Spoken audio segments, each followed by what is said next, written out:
Hi folks, welcome to my news series, The Broken World of Work. Today we're going to talk about multitasking, the red shirt of the working world.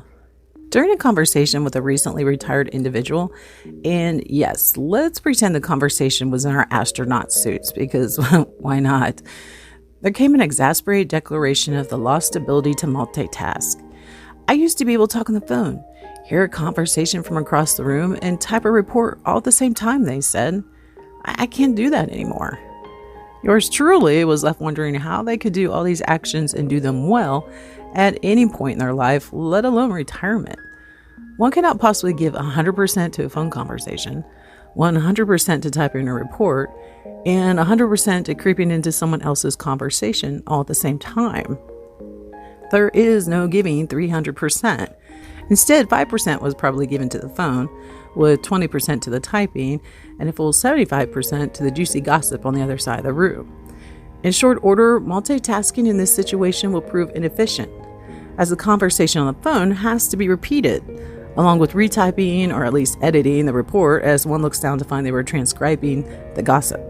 Oh, the misguided bliss of our supposed ability to multitask. The belief we can perform more than one task at a time, to switch it up endlessly, minute by minute. Such a juggle may be feasible if nothing more innoxious as eating while reading the news on any number of screens and maybe answering work emails. Or in the case of a recent break, I went between playing GTA 5 on the console and Alien Isolation on the laptop. Innoxious scenarios, right? However, at the other end of the spectrum, checking text messages on the cell phone while driving down the interstate is not the type of multitasking anyone should be doing. We know which scenario is by far the worst of multitasking and the dangers that lie within it. Or do we? Our belief in and demand for multitasking in the work environment is a huge problem. When we see a cartoon character sprout a dozen arms to carry on a dozen tasks at once, we laugh. Bonus points if you imagine a particular SpongeBob SquarePants episode. In a cartoon, multitasking is quirky and fun and quickly dismissed. We know how absurd it is. Yet when it comes to the workplace, we generally believe we can perform multiple things simultaneously, switch up endlessly between tasks, and do it all to perfection. Even headlines, quotes, and more with a quick Google search conclude this irrational belief and perpetuate confusion about our capabilities surrounding multitasking. Multitasking millennials are costing us billions. Good at multitasking? Don't put it on your resume. 5 skills you must convey in a job interview. Hint, it includes multitasking. 36% of employers seek job candidates with multitasking capabilities.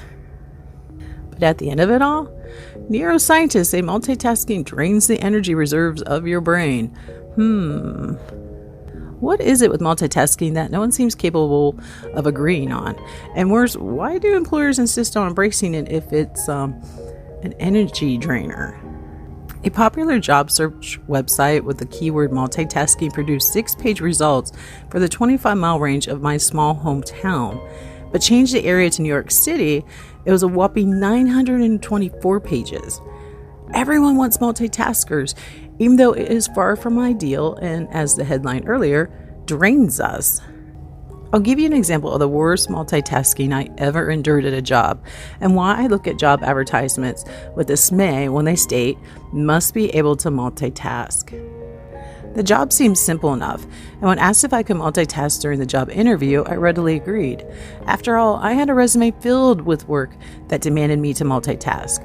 And at that time had spent almost a decade in a busy newsroom where it was nothing to switch from one task to another in record speed. Multitasking? I was your woman, or, well, so I thought. In the new job, I would go from greeting customers, taking money or checks, and answering any number of questions. Then spend time adding latest customer information on the computer, answering the phone, starting a new customer account, printing bills, taking said statements back to an envelope feeder, and returning to the front counter to deal with an angry customer.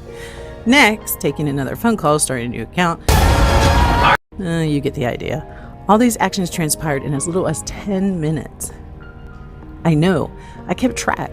I even counted the number of steps it took from my spot at the counter, to the printer, to the envelope feeder, and back. Don't ask me why, I just did. And it was 60 steps for the curious. Mistakes were amassed relatively quickly, and I crashed and burned in a matter of months. It was a wake-up call to the inefficiency of multitasking to an extreme level in a busy office with too few staff.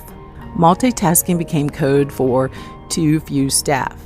Areas that need monotasking, quiet, calculation, time to think and question, such as making corrections on an individual's account, was not available. I left the position feeling useless and questioning my sanity, but soon learned I wasn't the only one who felt that way. Now back to that whole brain drain. Science reporter Olivia Goldhill spoke with Gloria Mark, professor of the informatics department at the University of California, on multitasking, and found that when people are interrupted, it typically takes 23 minutes and 15 seconds to return to their work. Most people will do at least 2 intervening tasks before going back to their original project. This switching leads to a buildup of stress. Worse, the constant interruption can lead to a shorter attention span and make a person more likely to self-interrupt. In other words, you'll multitask and interrupt yourself even more.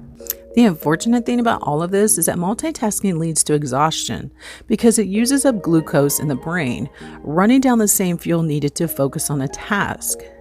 So why do employers insist on multitasking when it leads to mistakes, self-sabotage behaviors, and burnout? Perhaps on a historical level, multitasking may be the equivalent of the chicken or the egg question. The term is possibly borrowed from the overlapping processes of a computer before its application to human function. Or it may be the reverse, given how entwined we have become with technology. Whichever it happens to be, a computer can multitask without burning out or making errors in the process. However, we'll certainly do our best to try to keep up, even though it's fruitless and, from a health standpoint, worthless.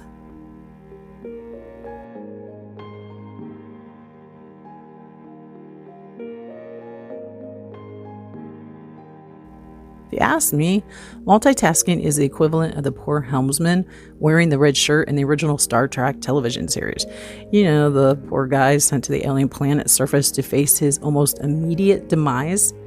Can we put a shirt on multitasking and send it to some uncharted planet already?